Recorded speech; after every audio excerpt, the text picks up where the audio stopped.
Assalamualaikum warahmatullahi wabarakatuh.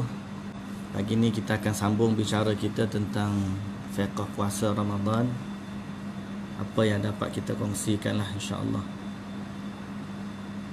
Kalau ada masalah-masalah yang detail mungkin boleh rujuk kepada asatidzah yang lebih arif dan lebih alim. Jadi hari ni kita bersiaran tentang fiqh berpuasa, insya-Allah. 10 orang dah. Assalamualaikum warahmatullahi wabarakatuh. Bismillahirrahmanirrahim. Alhamdulillahi rabbil alamin. Wassalatu wassalamu ala asyrafil anbiya'i wal mursalin, nabiyyina Muhammadin wa ala alihi wa sahbihi ajma'in. Rabbi syrah li sadri wa yassir li amri wahlul 'uqdatan min lisani yafqahu qawli, amma ba'd. Puji dan syukur bagi Allah Subhanahu wa taala, selawat serta salam atas Nabi kita Muhammad sallallahu alaihi wasallam, juga atas ahli keluarga baginda, para sahabatnya dan para pengikutnya sehinggalah ke hari kiamat.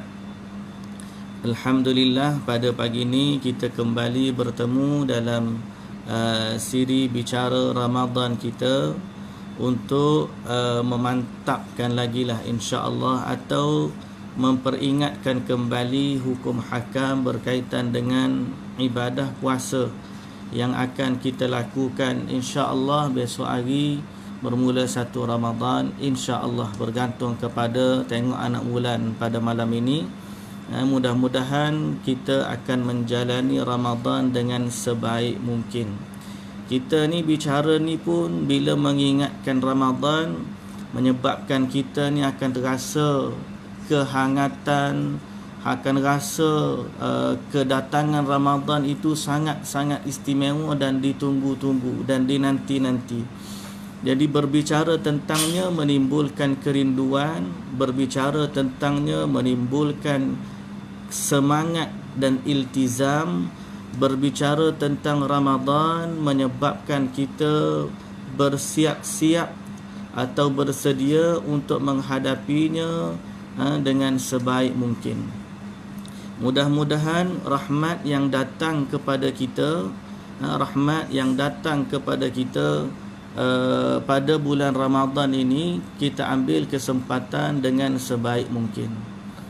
Baik, jadi hari ini apa yang kita nak bicarakan ialah tentang hukum hakam dalam berpuasa. Bab ataupun perkara yang ke-12 dah daripada kitab kita ni. Sebenarnya hari ni dia tengah ingat nak cari satu program yang kita boleh pancarkan e-book. Saya dapat e-book semalam daripada Ustaz Salahuddin Abu Samah. Kalau ada e-book tu nanti kita boleh buat live sambil kita tengok e-book tu, mungkin akan lebih menarik dan lebih mudah lah. Mungkin kita boleh ikut poin kuliah kita tu dengan lebih jelas. Tapi lah, insya-Allah lah, untuk hari ni kita masih gunakan live macam biasa, sehingga kita dapat nak mahir menguasai dengan sebaik mungkin untuk e-book tersebut. Baik, pada hari ni kita buku muka surat 69. Barosli dia ada buku, insya-Allah kita masuk muka surat 69 bagi siapa yang ada buku. Iaitulah hal-hal yang boleh dilakukan oleh orang yang berpuasa. Semalam kita bincang benda yang tak boleh buat. Tak boleh makan, tak boleh minum, tak boleh melakukan hal-hal yang membatalkan puasa, dan kemudian tidak boleh berkata perkataan yang buruk, dusta dan seumpama dengannya. Baik, hal-hal yang boleh dilakukan, makna boleh ni bila kita buat tidak batal puasa kita. Tidak batal puasa kita, dan ini merupakan keringanan yang diberikan oleh Allah Subhanahu wa taala. Yang pertama, orang yang berpuasa boleh bangun setelah waktu subuh tiba dalam keadaan berjunub. Maknanya apa? Maknanya kalau dia malam tu dalam keadaan berjunub, dia mendatangi isterinya, kemudian dia belum lagi mandi hadas besar, kemudian dia tertidur, dia tidur, dia bangun tu subuh dah masuk dah. Mana dia masuk subuh dalam keadaan hadas besar, berjunub. Boleh ke tak boleh? Jawapannya boleh, tidak menjadi masalah. Ni kalau dia memulakan puasanya dalam keadaan berjunub, tak ada masalah. Sebab suci dari hadas bukan syarat untuk memulakan puasa. Melainkan kalau dia haid dan nifas, tu memang ada larangan untuk mereka tidak berpuasa. Tapi kalau dia ni berhadas kecil, masuk tandas ke, masuk tak ambil wudu, tak ada masalah. Apatah lagi kalau hadas besar pun tak ada masalah. Kalau dia berhadas besar, junub, masa tu dia bangkit daripada tidur waktu subuh dah masuk, dah, dalam keadaan dia belum lagi mandi hadas, maka puasa dia sah. Dia boleh memulakan puasanya dalam keadaan berjunub. Okey. Dari Aisyah dan Ummu Salamah radhiyallahu anha, anna an-nabiy sallallahu alaihi wasallam kana yudrikuhu al-fajr wa huwa junubun min ahlihi thumma yaghtasilu wa yasumu. Dalam hadis yang diriwayatkan oleh Al-Imam Al-Bukhari, bahawa Aisyah dan Ummu Salamah radhiyallahu anhuma berkata, yang bermaksud bahawasanya Nabi sallallahu alaihi wasallam pernah mendapati fajar, yakni bertemu fajar, masuk fajar setelah terbit, sedang ketika itu beliau dalam keadaan junub kerana bercampur dengan isterinya, kemudian baginda mandi dan berpuasa. Baginda mandi dan berpuasa. Itu yang pertama. Yang kedua, dibolehkan bersiwak bagi orang yang berpuasa. Orang yang berpuasa boleh gosok gigi tak? Jawapan dia boleh. Boleh gosok gigi. Perbahasan ulama dalam masalah ini, mazhab Asy-Syafi'i meletakkan had, iaitu kalau nak bersugi atau bersiwak, jangan lebih daripada tengah hari. Jangan lebih daripada tengah hari. Adapun pandangan yang selain daripadanya, ataupun pandangan mazhab Imam Ahmad, dan juga mazhab ini dipilih oleh pengarang buku kita ni, Syekh Ali Hasan Al-Halabi dan Syekh Salim bin Al-Hilali, dia memilih pandangan untuk tidak menetapkan had waktu. Kenapa para ulama berselisih pandangan dalam masalah ini? Mazhab Asy-Syafi'i merujuk kepada larangan siwak, bersugi ni, supaya tak nak bagi hilang bau mulut. Sebab kan hadis yang kita dah bicarakan tentang kelebihan orang berpuasa, la khalufu famis saimi atyabu indallahi min rihil misk. Bau mulut orang yang berpuasa lebih harum di sisi Allah Subhanahu wa taala daripada haruman kasturi. Jadi bagi pandangan ulama Syafi'iyah, bau mulut ni sesuatu yang istimewa. Kalau bersugi, maknanya akan hilanglah keistimewaan ini daripada orang yang berpuasa. Yang benar dalam masalah ini ialah, wallahu ta'ala alam, khalufu famis saimi, bau mulut orang yang berpuasa, adalah merujuk kepada bau mulut yang terhasil daripada perut yang kosong. Bukanlah bau mulut yang terhasil daripada gigi yang tak gosok. Bau mulut yang terhasil daripada perut yang kosong, itulah yang disebut sebagai khaluf. Bukan bau mulut daripada orang yang tidak gosok gigi. Kalau tak gosok gigi bau tu pasal Nabi SAW sangat suka bersugi.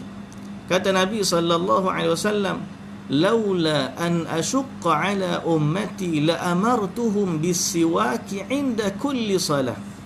Kalaulah aku takut, kalau sekiranya aku tidak takut memberatkan umatku, nescaya akan kuperintahkan mereka bersugi pada setiap kali wudu.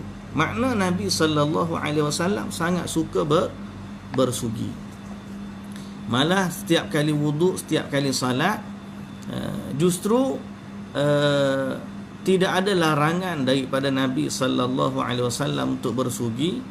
Cuma hadis berkaitan dengan bau mulut la khalufa famis saimi atyabu indallahi min rihil misk.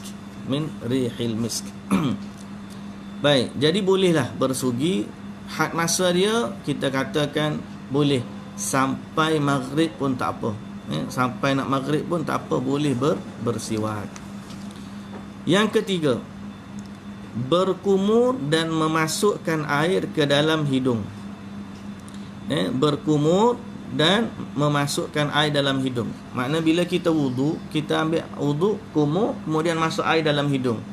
Boleh tak kita buat benda ni dalam keadaan kita berpuasa? Jawapan dia boleh. Hanya saja Nabi larang berlebih-lebihan. Kata Nabi SAW, wa baligh fil istinshaq illa an takuna sa'ima. Dan bersungguh-sungguhlah dalam istinshaq. Istinshaq ni masuk air dalam hidung, illa an takuna sa'ima, kecuali kalau kamu berpuasa. Kecuali kalau kamu berpuasa. Baik. Jadi boleh kita nak ambil wuduk, masuk air dalam hidung, kecuali kita sedang berpuasa. Jangan berlebih-lebihan. Takut apa? Masuk air dalam hidung sampai masuk dalam rongga, kemudian tertelan, yang tu batal puasa. Jadi masukkan air dalam hidung tu, nak ambil sunat dalam berwuduk boleh. Sekadar yang dia masuk sikit tu dah okey dah, alhamdulillah. Yang keempat, boleh apa? Bercumbu dan berciuman bagi orang yang sedang berpuasa. Wan Adnan sebut, ustaz, guna ubat gigi boleh ada rasa. Ada rasa guna ubat gigi, bahasa molek lah. Lepas daripada tu kumur. Kalau min tu sebenarnya rasa pedas yang lekat di mulut dia tidak masuk dalam perut lah. Melainkan kalau kita tu tak bersih elok-elok, maka kita pun telan rasa tu, jadi masuk dalam mulut kita, tu kita bimbang. Tapi kalau tu ambil ubat gigi, bersihkan betul-betul, tak ada masalah lah, insya-Allah. Baik. Bercumbu dan berciuman bagi orang yang sedang berpuasa. Ditegaskan dari Aisyah radhiyallahu anha bahawa dia pernah bercerita Rasulullah sallallahu alaihi wasallam pernah cium dia dan bercumbu dengan dia saat baginda sedang berpuasa. Hanya saja beliau adalah orang yang paling kuat menahan nafsunya di antara kalian. Jadi tidak batal puasa kalau seorang suami mencium isterinya atau mencumbu isterinya dengan syarat dia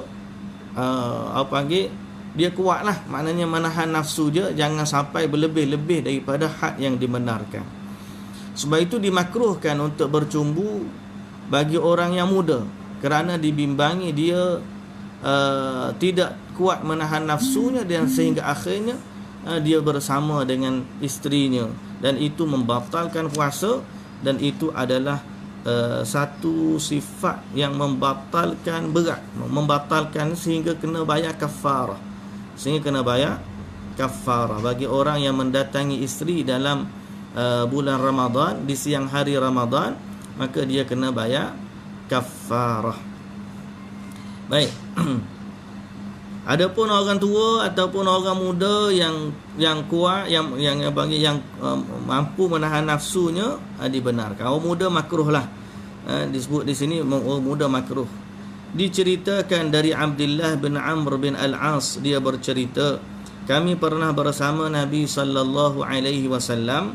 Tiba-tiba ada seorang pemuda mendatangi baginda, lalu bertanya, wahai Rasulullah, bolehkah aku mencium isteriku sedang aku berpuasa? Baginda menjawab, tak boleh. Kemudian datang pula orang tua, tanya soalan yang sama, boleh tak aku cium isteriku dalam keadaan berpuasa? Nabi jawab boleh. Maka para sahabat pun kata, kami hairan. Sambil pandang memandang, Nabi pun perasan sahabat duk pandang memandang. Nabi kata, inna syaikha yamliku nafsahu. Orang tua tu dia memiliki dirinya, yakni memiliki nafsunya. Jadi boleh, tidak batal puasa. Yang ketiga ialah ambil darah. Ambil darah ataupun masuk darah seperti orang yang dialisis, dan kena suntikan masuk obat ke apa, kena suntik dekat bahu ke, suntik dekat punggung ke, ini tidak membatalkan puasa, dengan syarat suntikan tu tidak bermaksud makanan. Tapi kalau orang tu drip masuk air, itu sudah ganti makanan, maka dia membatalkan puasa. Yang seterusnya iaitulah berbekam. Boleh untuk seseorang itu berbekam, kerana dari Ibnu Abbas radhiyallahu anhu Nabi sallallahu alaihi wasallam pernah berbekam sedang beliau dalam keadaan berpuasa. Ada khilaf dalam masalah ni, tapi pandangan Syekh kita ni dia kata boleh berbekam. Yang seterusnya boleh mencicip makanan. Cicip makanan ni mana rasa. Kalau ibu-ibu yang kat dapur tu tiba-tiba masuk nak tahu masin ke, manis ke, tawar ke, pahit ke, nak rasa sikit. Rasa kemudian diludah. Boleh lah. Jangan telan pula. Kalau telan batal lah. Dia kata boleh ke Ustaz? Jawapan dia boleh bagi orang yang dia skill masakan ni ada macam-macam. Ada orang dia mampu test tu. Kalau tanya saya, kita boleh buat tak? Kalau orang tak biasa nak tanya lelaki, isteri dah, bang, tolong rasa ni sedap ke tidak? Ustaz kata boleh rasa. Dia pun ambil makan. Suami dia pun ambil, tak reti nak buang balik. Masuk dalam perut. Yang tu tak payah, tak boleh. Ni Ustaz ambil darah untuk bacaan gula. Boleh. Ambil darah untuk bacaan gula boleh. Ustaz Abu Adam Ashar boleh ambil darah untuk bacaan gula.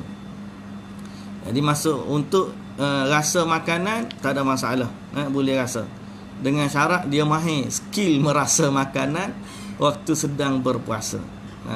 Skill merasa makanan untuk mula berpuasa, untuk orang puasa. Tapi kalau tak mampu tak payahlah. Kalau tak mampu tak payah. Kalau tak biasa, kita tengok keadaan. Cuma kalau orang tanya, Ustaz boleh tak? Dia ni dia rasa makanan tapi dia tak telan makanan. Jawapan dia boleh. Tapi kalau dia ni rasa, kalau dia terasa payah nak, dia tak pandang nak buang balik, akhirnya tertelan, ya tu tak payah. Okey. Ini tak payah. Cuma kalau orang tanya, hukum boleh ke tak boleh? Jawapannya boleh. Pandai ke tidak, itu urusan kita. Okey. Kenapa? Kerana dalam hadis ataupun diriwayatkan Ibnu Abbas, bukan hadis lah, Ibnu Abbas radhiyallahu anhuma,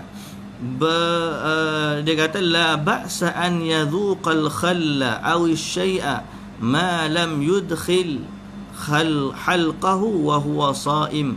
Tidak boleh atau tidak mengapa mencicip atau merasai cuka atau sesuatu selama tidak dimasukkan ke dalam kerongkongnya.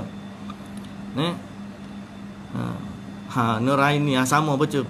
Mak saya boleh kalau saya telan je. Memanglah. Ada orang boleh, ada orang tak boleh. Jadi yang tak boleh tu hukum kita tak boleh. Kalau orang yang mampu boleh. Tu boleh. Tak masalah. Ibnu Abbas kata tidak mengapa merasai makanan selama tak masuk dalam halqum. Tak masuk dalam kerongkong dia. Baik, perkara yang seterusnya celak mata, ubat titis mata dan semisalnya yang dimasukkan ke dalam mata. Titik mata, sakit mata, tiba-tiba titik ubat mata, tak masuk dalam ni titik. Batal puasa tak? Jawapan dia tak batal. Tak batal. Ubat mata tak apa. Cuma jangan banyak. Kalau banyak tu kadang-kadang rasa pahit dekat tu banyak sangat tu. Semua aktiviti pakai celak, ubat titik mata dalam mata ni, baik semua barang tersebut terasa olehnya ataupun tidak, maka tidak membatalkan puasa. Demikian disebutkan oleh Syekhul Islam dan juga Ibnu Qayyim dalam kitabnya Zadul Ma'ad. Imam Al-Bukhari berkata dalam sahihnya, Anas, Al-Hasan dan Ibrahim tidak mempermasalahkan celak mata bagi orang yang berpuasa. Baik, yang seterusnya menyiram air dingin di kepala atau mandi. Ni semalam ada orang tanya. Dia nak mandi. Waktu sedang berpuasa. Boleh ke tak boleh? Jawapan dia boleh, tak ada masalah. Mandi ni tidak membatalkan puasa. Ada orang kata mandi dekat-dekat dengan nak buka tu tak boleh. Dia masalahnya perkara sama dengan bersugi tadi. Dalam mazhab Syafi'i merujuk kepada kelebihan.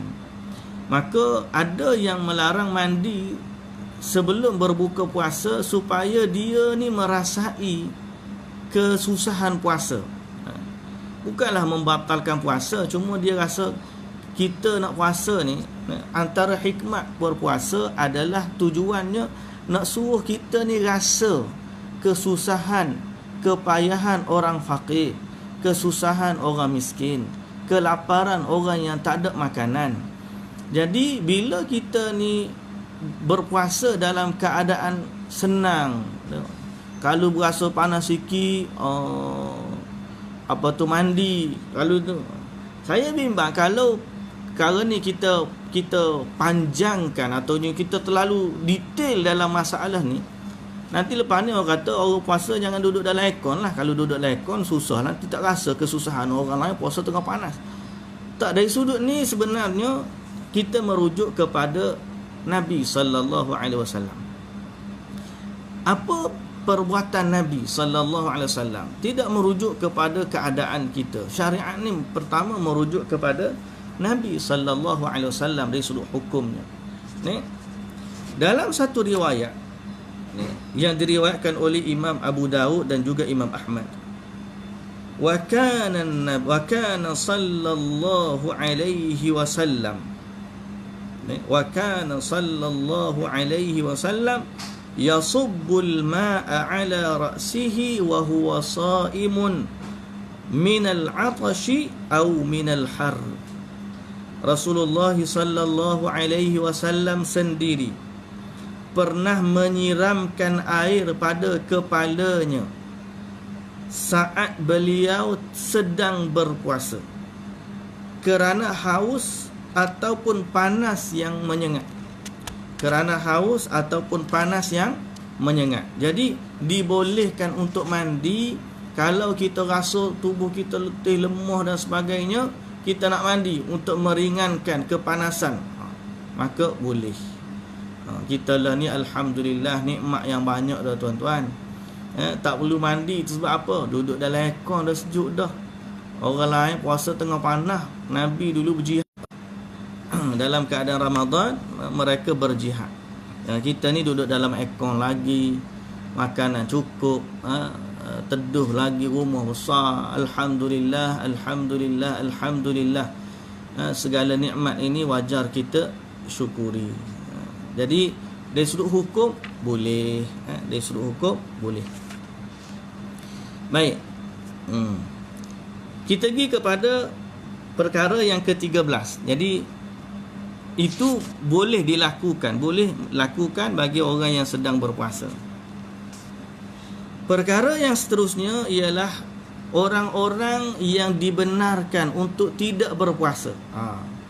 Orang-orang yang dibenarkan untuk tidak berpuasa, dan pastinya dengan kena gantilah bila dia tak puasa ni. Pertama, ada orang yang memang Allah bagi dia keringanan untuk tidak berpuasa. Dia boleh untuk tak puasa. Pertama, orang musafir. Orang yang bermusafir. Orang musafir, jelas dalam Al-Quran Allah Subhanahu wa taala sebut, "Wa man kana maridan aw ala safarin fa'iddatum min ayyamin ukhar." Siapa yang sakit atau dalam keadaan musafir, maka wajiblah dia mengganti sebanyak hari yang ditinggalkan. Jazman tanya, Ustaz, adakah fidyah berganda sekiranya perempuan tidak habis ganti puasa? Ada perbahasan ulama masalah tak habis ganti. Nanti kita bincang nanti bab kafarah. Sebab dia perbahasan tu nak kata nas yang jelas tu tak ada, cuma merujuk kepada sifat melanggar hukum syariat secara umum dan melengah-lengahkan puasa tu. Ada sebab tu sebahagian ulama bayar fidyah, dan ada yang ganda, ada yang tidak ganda. Ada ganda, ada yang tidak ganda.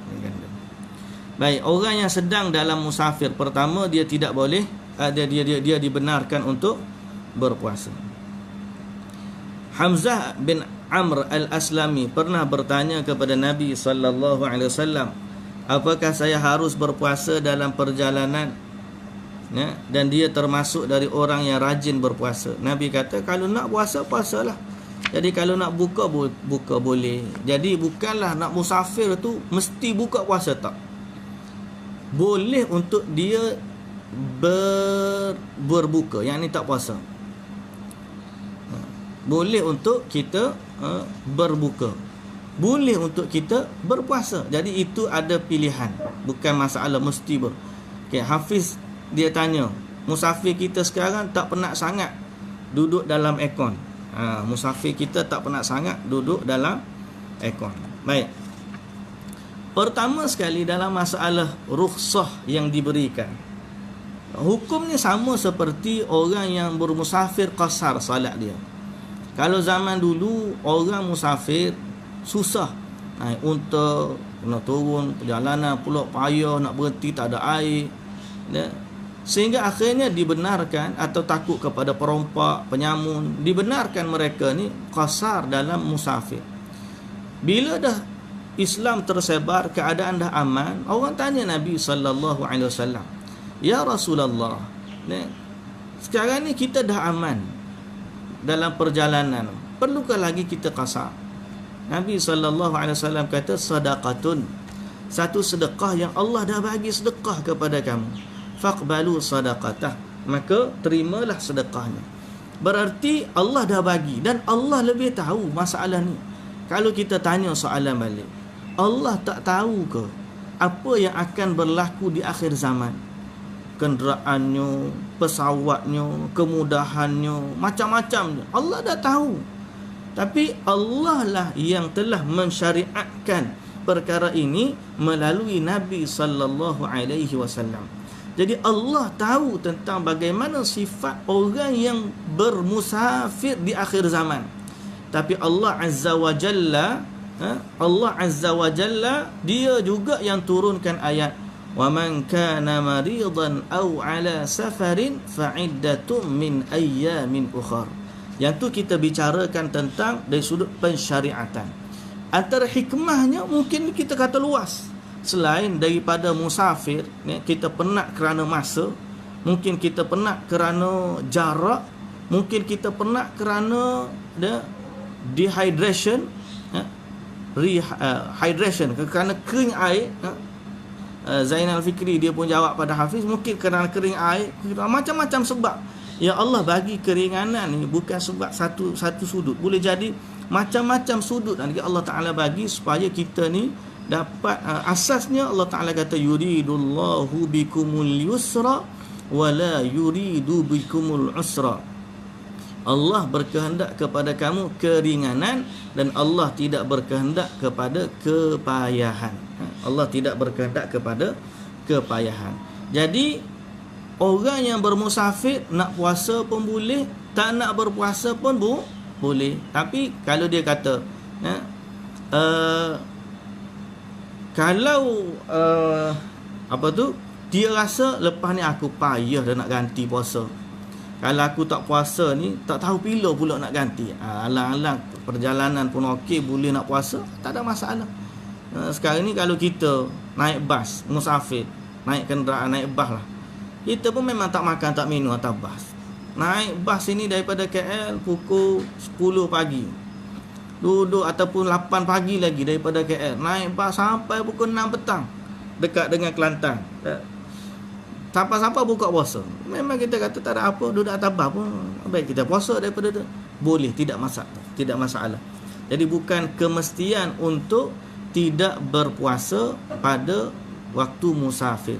Dia merupakan pilihan, tapi siapa dia merupakan rukhsah, yakni boleh diambil, boleh juga tidak diambil.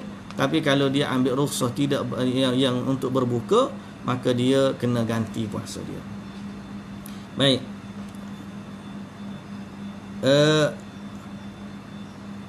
Hanya saja dari sudut afdaliyah, afdal, dari sudut afdal, kalau orang kata saya ni boleh, mana-mana boleh, nak puasa pun okey, tak puasa pun okey, mana-mana sama je, tak ada masalah. Bila keadaan tak ada masalah, kita nak cari yang terbaik je, mana lebih afdal. Boleh berlaku ni, hukum boleh berlaku, afdalnya mana? Afdaliyah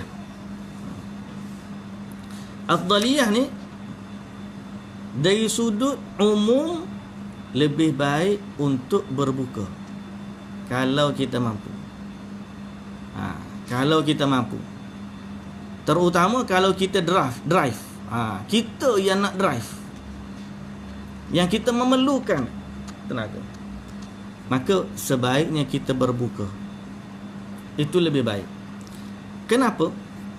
Kerana Nabi SAW pernah bersabda dalam hadis yang diriwayatkan oleh Imam Ahmad dan juga Ibnu Hibban. Kata Nabi SAW, innallaha yuhibbu an yu'ta rukhasah kama yakrahu an tu'ta maksiyatuh. Sesungguhnya Allah suka untuk diambil rukhsahnya. Yang Allah dah bagi keringanan, kita pun ambil keringanan itu. Allah suka. Kama yakrahu an tu'ta maksiyatuh. Sebagaimana Allah tak suka orang mendatangi kemaksiatan kepadanya. Jadi kalau Allah bagi, kita terima. Itu lebih afdal. Allah bagi rukhsah, Allah kata benar, Allah boleh. وَمَنْ كَانَ مَرِيضًا أَوْ عَلَى سَفَرٍ فَعِدَّةٌ مِنْ أَيَّامٍ أُخَرَ. Allah benar untuk kita tidak berpuasa. Jadi kita pun tak apalah, Allah dah izin, kita terimalah. Kita pun nanti kita ganti. Kenapa kita buat? Bukan sebab masalah boleh tak boleh, sebab kita suka berinteraksi dengan hukum Allah. Allah bagi hadiah, kita terima, kemudian kita ganti balik. Maknanya Allah suka kita buat macam tu. Dalam riwayat yang lain, kama yuhibbu an tu'ta azaimu, sebagaimana dia suka ketentuan hukumnya dilaksanakan. Ketentuan hukumnya dilaksanakan. Kecuali dia rasa susah nak ganti, yang tu dia bolehlah untuk tidak untuk berbuka. Baik.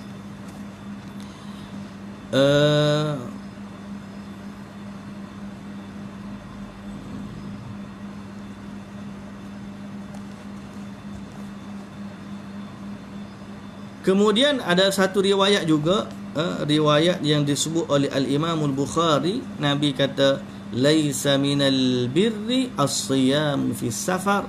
Tak termasuk dalam kebaikan berpuasa di dalam musafir. Jadi kalau dia kata tiba-tiba dia kata puasa ni ibadat susah, okey, jadi semakin susah puasa kita, semakin besar pahala. Maka dia berpuasa dalam keadaan menyusahkan diri. mengharapkan pahala lebih pada puasa dia, maka perkara itu tidak disyariatkan. Okey? Perkara itu tidak disyariatkan. Makna contoh apa? Dia puasa, kemudian dia nak duduk tengah panah supaya menambahkan lagi kekuatan sifat pahala puasa. Dia cari benda tu. Melainkan dia memang pergi kerja, dia tengah panah apa semua kali, memang duduk tengah panah. Itu lain cerita. Sekarang ni dia mencari kesusahan tambahan dalam puasa, sehingga dia rasa dengan puasa yang susah dapat pahala lebih. Maka perkara itu tidak disyariatkan. Okey? Perkara tersebut tidak disyariatkan. Seorang lelaki bernazar untuk puasa, berdiri duduk tengah panah. Lalu Nabi SAW kata kat dia apa? Suruh dia berteduh, suruh dia duduk, dan sempurnakan puasa dia. Jadi kalau orang ni, dia tiba-tiba fikir, apa kaitan dengan musafir tadi? Dia kata, aku kalau puasa dalam musafir pahala lebih. Sebab musafir adalah susah, kita puasa pula, maka puasa dalam keadaan musafir lebih banyak pahala daripada puasa yang tidak musafir. Maka pandangan itu adalah tidak benar. Syariat tidak mengajarkan begitu. Allah Ta'ala kata, yuridullahu bikumul yusra. Allah nak kemudahan. Allah bukan nak susah, nak lagi susah. Allah nak ketakwaan daripada kita. Janganlah tiba-tiba orang tu menyeksa diri dalam keadaan puasa. Aku nak puasa ni macam mana nak suruh tu? Tengok rancangan masakan supaya teliu, tengah teliu tu kan, duk tahan nafsu makan. Tiba-tiba anak-anak makan, dia berkata, makanlah depan ayah. Ayah ni, kalau kamu makan depan ayah ni, lagilah kuat sabaran ayah ni dapat pahala lebih. Tak ada. Benda tu tak ada kaitan menambahkan pahala. Kalau tak ada. Pahala ni kita taat kepada Allah Subhanahu Wa Taala. Ya ayyuhalladzina amanu kutiba alaikumus-shiyam kama kutiba alal ladzina min qablikum la'allakum tattaqun. Jadi merujuk kepada masalah bermusafir kemudian puasa.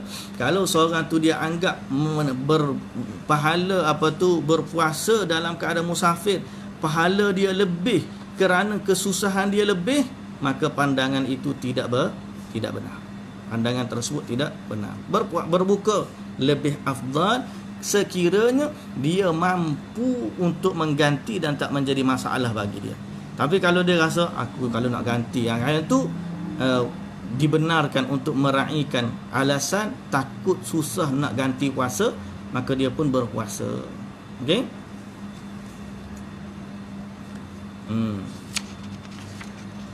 Kalau orang tu berhukum dengan keadaan hujah hari ni, kita akan jawab, Allah tu waktu dia mensyariatkan orang musafir boleh berbuka, Allah dah tahu dah macam mana sifat manusia hari ni akan bermusafir. Baik, seterusnya orang yang dibenarkan untuk berbuka, iaitulah orang sakit. Anwar, ibu mengandung atau ibu menyusu. Boleh, tapi kita nanti baca lepas daripada ni. Orang yang sakit, orang sakit tak mampu dia untuk berpuasa, maka dibolehkan untuk dia berbuka. Sakit apa ni? Sakit yang berkaitan dengan kekuatan tubuh badan lah. Jangan tiba-tiba dia tengah potong bawang, kerat luka sikit tangan, alamak sakit, aku tak puasa lagi ni sebab luka di jari. Yang tu lain. Ni orang sakit seperti dia demam, tubuh dia tak larat, kena minum air senantiasa. Orang sakit-sakit macam ni dibenarkan. Okey, nak kena makan ubat. Orang sakit dibenarkan untuk berbuka atau yang tidak berpuasa. Tapi kena gantilah, okey. Sakit yang dibolehkan seseorang berbuka adalah sakit yang dengan puasa itu akan membahayakan jiwanya, memperparahkan sakitnya, atau dikhawatirkan dengan puasa itu dapat memperlambatkan kesembuhan. Sakit macam tu barulah dibenarkan untuk berbuka. Yang seterusnya, wanita sedang haid dan juga nifas. sepakat ulama wanita yang sedang haid atau nifas tidak boleh berpuasa, akan tetapi mereka wajib menggantinya pada hari-hari yang lain. Kalau dia nak puasa juga, puasa mereka tidak sah. Yang keempat, wanita tua atau orang tua. Dan kelima, wanita yang lemah. Wanita yang lemah, orang tua dan wanita yang lemah, tua renta, dan wanita yang lemah. Okey, dan mereka ni kalau tak mampu nak ganti, oleh kerana orang tua memang dia tak mampu dah nak ganti. Kalau dia ni puasa sebab sakit, sembuh ganti. Musafir, habis musafir ganti. Orang haid dengan nifas, habis haid dengan nifas ganti. Orang tua waktu tu dia tak mampu nak puasa, depan hari lagi tua, lagi tak mampu, maka orang tua tak kena ganti. Kalau dia tak mampu, dia bayar dengan fidyah, bayar bagi makan kepada orang miskin sebanyak hari yang dia tidak berpuasa. Okey, sehari orang yang tidak berpuasa sebanyak setengah sa' gandum, setengah gantang gandum. Kata Abu Hurairah, satu mud, yakni satu cupak setiap hari beras makanan yang dia tak makan. Semalam ada orang tanya masalah bayar fidyah puasa dengan duit. Patut bayar dengan beras, mud bayar dengan beras, bayar dengan makanan. Tapi oleh kerana pertama beras tak payah nak dapat, musim ni nak beli PKP ni kan payah. Pergi ke masjid pula, masjid nak bayar dengan duit, masjid nak beras, dia pergi cari beras tak ada. Jadi dalam masalah ni, kalau dia nak ambil pandangan dalam mazhab Hanafi yang membolehkan bayar dengan beras, bayar dengan duit. Kalau kita mazhab Syafi'i baca zakat fitrah lah. Kita lah ni dia ambil zakat fitrah ni pandangan mazhab Hanafi. Zakat fitrah ni kena bayar dengan beras, makanan. Tapi dia ambil pandangan tu boleh. Ustaz nak bayar fidyah puasa untuk arwah ayah boleh ke? Boleh, dengan syarat memang dia tahu ayah dia tu memang tak bayar lagi dan tak puasa. Kalau dia tak bayar lagi dan dia tak puasa, memang ada hutang, dia kena bayar lah. Okay. Yang seterusnya, wanita hamil dan menyusu. Wanita hamil dan juga menyusu. Wanita hamil dan juga menyusu ni kena bayar, ganti puasa dia. Kena ganti puasa dia. Cuma ada tambahan sedikit. Kalau dia takut tak puasa tu, takut kerana dirinya sendiri. Maknanya dia yang tak kuat. Dia lemah, tubuh dia lemah. Kalau dia puasa, tubuh dia jadi lemah je, sebab dia letih. Okey. Kemudian susu dia pula akan kering. Jadi dia pun berbuka sebab takut dirinya, maka dia kena ganti sahaja. Tapi kalau dia mampu, kekuatan diri dia mampu sebenarnya, dia tak ada masalah untuk berpuasa waktu. Cuma dia bimbang anak dia, kerana anak dia kalau tak cukup susu, anak dia yang susah begini. Susu botol pula tak ada. Susu Abi. Ya. Guna ni lah. Ya. Ya, Abi tengah ngajar.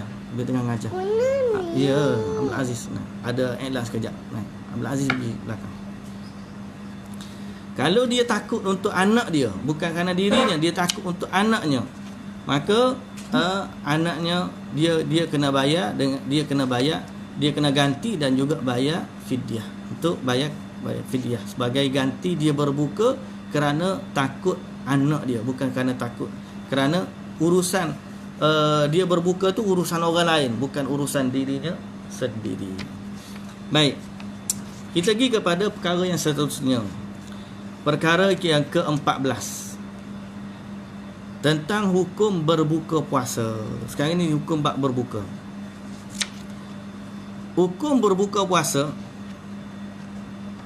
Bila waktu berbuka? Sekarang ni kita dah puasa, berbuka puasa.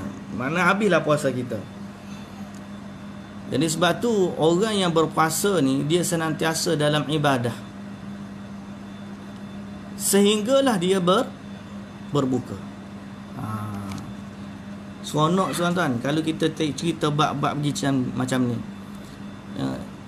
Ibadat-ibadat macam ni pahala dia besar. Ibadat yang kita tak sedar berapa lama kita buat. Sebulan tu berapa jam kita puasa. Masa tu sangat berharga. Kita isi masa tu dengan ibadah. Baik. Jadi bila berakhirnya puasa? Bila masuk maghrib, terbenamnya matahari. Thumma atimmus siyama ilal lail. Hendaklah kamu kemudian sempurnakanlah puasa sehinggalah malam. Sehingga malam.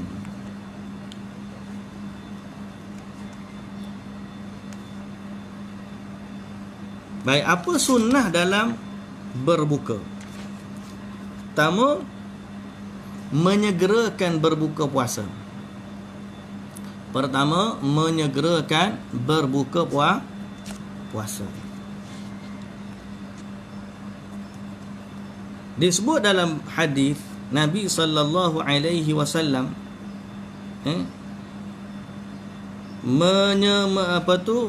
menyuruh kita menyegerakan berbuka puasa. Pertama, kerana pada berbuka puasa awal ni ada kebaikan. Kalau orang kata, kalau kita puasa tu lagi lama, lagi besar pahala. Betul? Lagi lama, lagi besar pahala. Ada orang puasa 18 jam. Ada orang puasa 16 jam. Ni. Kat Ireland tak tahu berapa jam. Ada siapa 20 jam ada ke? Saya tak pastilah. Tapi nak ayatnya orang puasa lama. Kita alhamdulillah khatul istiwa kita ni pada khatul istiwa. Bahasa muda kita bagi katulistiwa.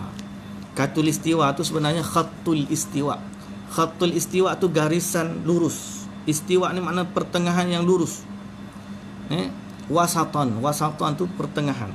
Khatul istiwa ni kita ni duduk pertengahan bumi yang mana musim kita tu tak berubah. Kalau berubah pun sikit je sebab kita ni tak betul-betul atas tu. Makna maghrib kita tak pernah sampai pukul 8. Pukul 7.30 antara 7 suku 7.30 pukul antara pukul 7 sampai 7.30 lah. Tu je akan berlaku lingkungan maghrib kita. Tak akan pernah jadi maghrib pukul 7 ke pukul 6 ke atau pukul 8, tak pernah. Jadi kita akan antara pukul 7 kita sahur pula antara pukul 6 hingga 5.45 sehingga 6 suku. Itulah keadaan subuh kita. Jadi dalam range pukul 6 sampai pukul 7 lebih kurang 13 jam. Alhamdulillah kita puasa kita 13 jam. Ada orang puasa lebih. Jadi tiba-tiba orang ni kata, kalau begitu ustaz, saya nak lambatkan berbuka puasa supaya dapat pahala lebih. Lambatkan berbuka supaya dapat pahala lebih. Jawapan dia tidak disyariatkan. Tidak disyariatkan. Kerana Nabi SAW suruh kita menyegerakan berbuka. Menyegerakan berbuka. Kerana pada sifat menyegerakan berbuka ada beberapa kelebihan. Pertama, mendatangkan kebaikan. Dari Sahal bin Sa'ad radhiyallahu anhu bahawa Rasulullah sallallahu alaihi wasallam bersabda, la yazalun nasu bi khairin ma ajjalul fitr. Senantiasa manusia dalam kebaikan selama dia menyegerakan berbuka.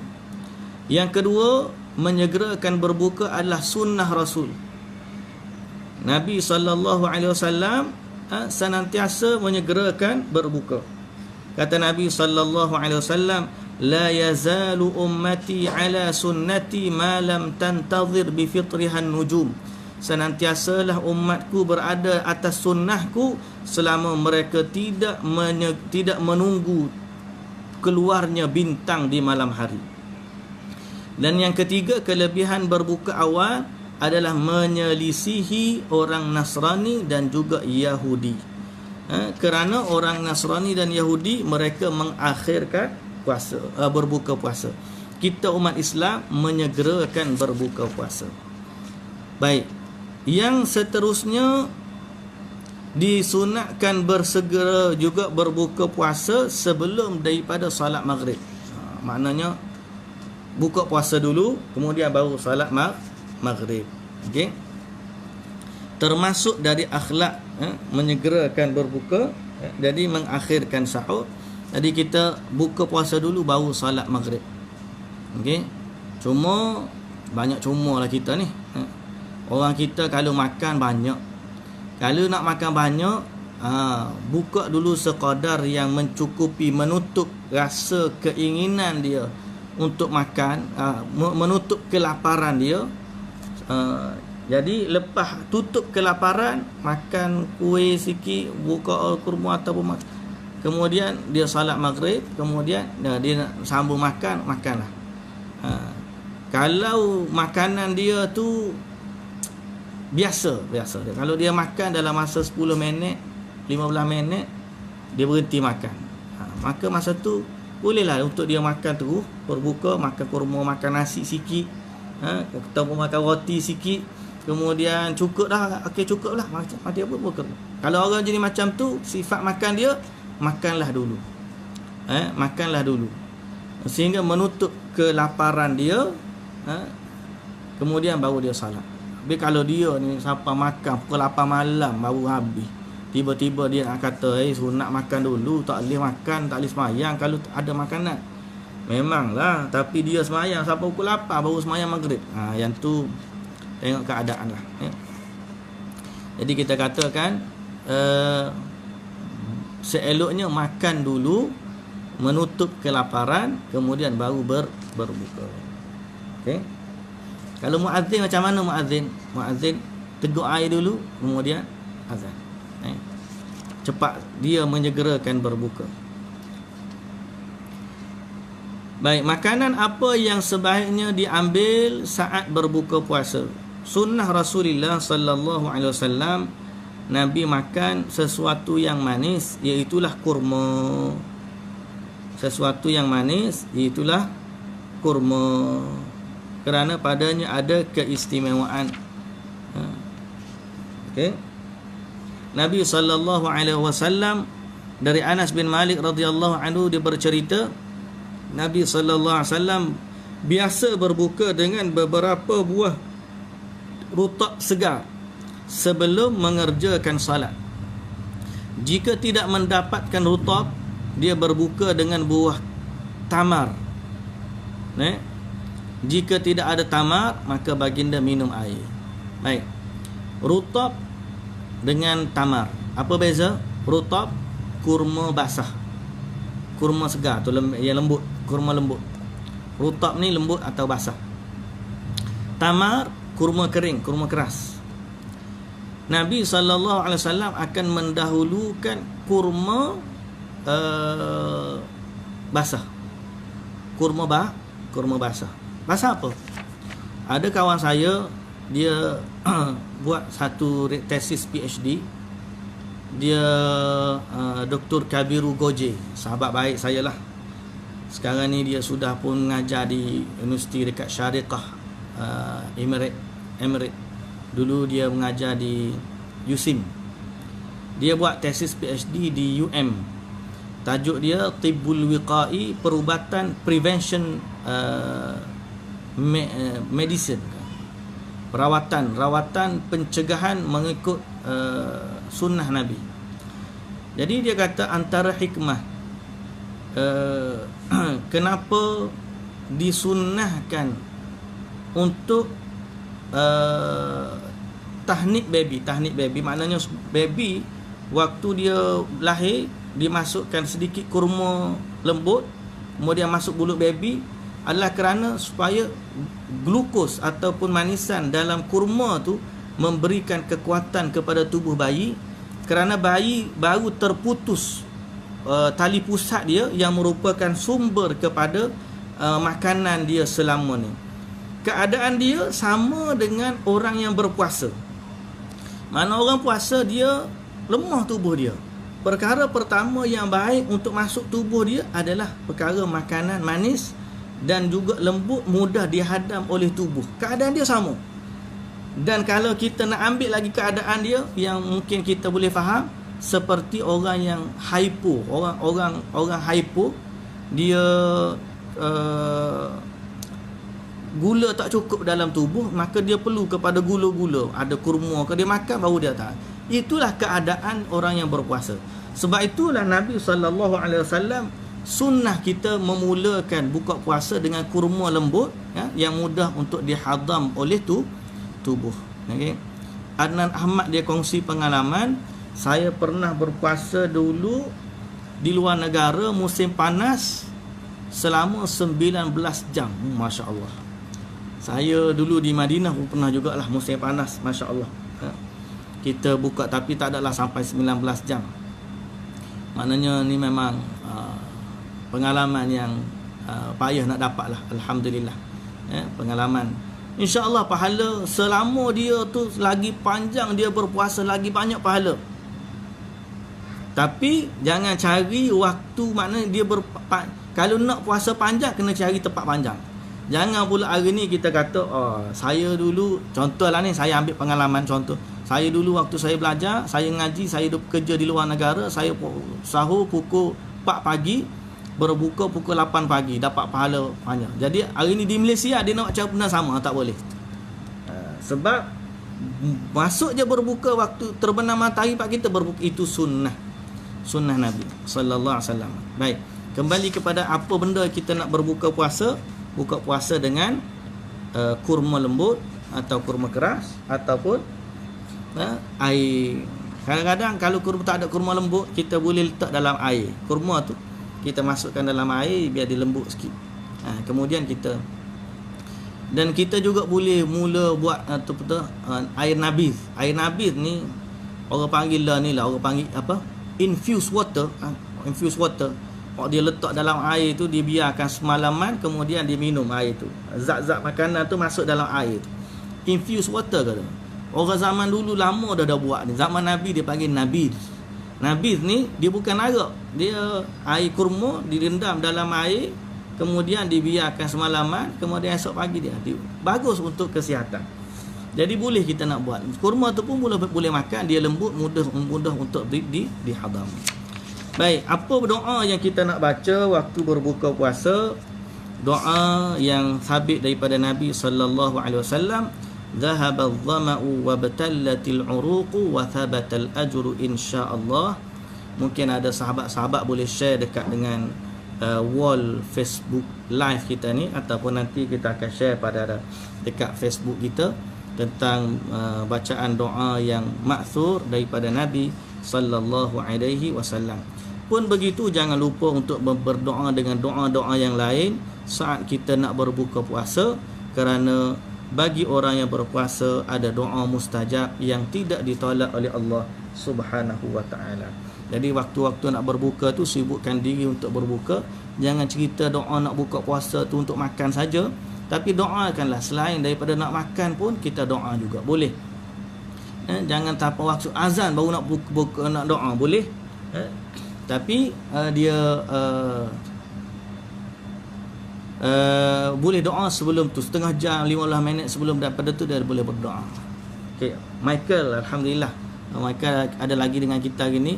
Bagaimana dengan meninggalkan puasa Ramadan semasa musim panas dengan sengaja, sebab siang harinya 18 jam, kemudian tunggu winter untuk ganti? Aduh, ada juga orang macam ni. Maknanya kalau dia macam ni, keadaan tubuh dia macam mana? Kalau dia mudarat sampai dia sakit, yang tu memanglah dia boleh sakit tu. Bukan masa tu, sakit tu. Ustaz, maka macam betul kalau soalan Michael tadi tak boleh. Ustaz, orang yang berpuasa di tempat yang senantiasa ada matahari seperti kutub utara, dia kena kira-kiraan masa, kena ambil waktu yang paling hampir yang ada siang dan malam. Jangan siapa tak puasa pula. Assalamualaikum Ustaz, baru join. Okey, saya nak senaraikan apa yang perlu dimakan semasa berbuka. Tak banyak senarai. Ada kurma rutab pertama, kurma kering, tamar, kemudian air. Yang tu yang paling. Kalau tak ada, makanlah apa saja. Mudahkanlah berbuka puasa. Kalau tak ada, makanlah apa saja yang ringan, memudahkan sifat tubuh untuk hadam. Okey. Rasfan Amiruddin, orang yang berpuasa di tempat yang senantiasa ada matahari. Ya. Okey. Kejap. Cuba Abi rasa. Nanti Abi tengah ngajar. Okey. Kutub Utara, okey, kita dah jawab tadi. Okey, Marisa, Ica, okey, nanti kita share dalam doa tu insya-Allah. Okey. Mudah-mudahan kita akan dapat sambung. Esok kita sambung lagi tentang hal-hal yang membatalkan puasa. Okay. Dan sebelum kita terlupa, ada satu lagi, itulah fadilat memberi makan orang yang berbuka puasa. Jadi insya-Allah jangan lupa antara kelebihan yang dapat kita cari dalam berpuasa dalam bulan Ramadan ialah memberi makan kepada orang yang berpuasa, terutama kita bagi kepada orang-orang yang susah pada saat ini. Marisa, tamar kering dan air, makanan yang mudah dapati. Ada satu lagi Marisa, iaitulah rutab. Nombor satu sekali rutab. Rutab ni itulah kurma lembut. Kurma yang kali kita panggil kurma madu, kita ada panggil kurma, rutab lah, kurma yang lembut. Itu lebih afdal daripada kurma kering sebab dia boleh mudah dihadam. Kalau tak ada, kurma kering tu kita boleh lebutkan dengan air. Okey. Jadi insya-Allah kita berhenti setakat ni dulu pada hari ni. Kita akan bersambung pada besok hari. Setiap hari Ramadan insya-Allah kita akan berkuliah jam 8 pagi pada setiap hari sepanjang Ramadan. Mohon Allah Taala bagi kekuatan lah. Hari ni boleh makan minum lagi. Besok dah mula dah nak cakap panjang pun dah boleh panjang, tapi insya-Allah sepanjang Ramadan kita akan berkuliah masa yang sama pada pukul jam 8 pagi. Jangan lupa zikir pagi dulu, baca sedikit bacaan Al-Quran pada Ramadan kita akan kongsikan. Jam 8 pagi kemudian kita akan sambung kuliah kita. Sama ada bila dah habis tentang puasa Ramadan, kita akan kembali kepada kuliah tafsir kita nanti insya-Allah. Baik, kita sekadar tu. Okey, apakah perlu berniat sebulan puasa pada hari pertama? Ada dalil. Kita dah jawab semalam Safar, itulah tentang puasa ni memang kita niat sebulan, tak perlu sebut pun, dalam hati memang kita tahu Ramadan ni sebulan. Cuma kita tak tahu 10 hari dia 29 ke 30, bergantung kepada keadaan. Jadi kita bila tentang Ramadan memang dalam niat kita nak puasa sebulan dah, insya-Allah itu tidak menjadi masalah yang besar lah. Okey. Istilah lupa niat nak berpuasa tu, lupa niat nawaitu sauma ghadin tu tidak timbul lagi sebab kita dah bicarakan semalam tentang macam mana sebenarnya yang dimaksudkan niat berpuasa. Itu sekadar lintasan di dalam hati, tak perlu sebut di mulut. Jadi kalau dia tak sebut nawaitu sauma ghadin pun, syahr Ramadan sudah cukup bagi dia niat di dalam hati untuk berpuasa. Okey, insya-Allah kita berhenti setakat tu. Kita sambung besok hari. Apa yang baik dari Allah Subhanahu Wa Taala, yang lemah yang kurang daripada kesilapan dan kekurangan saya, kita jumpa lagi besok hari. Jemput-jemputlah sahabat untuk bersama dengan kita dalam siri kuliah kita. Wallahu taala alam. Assalamualaikum warahmatullahi wabarakatuh.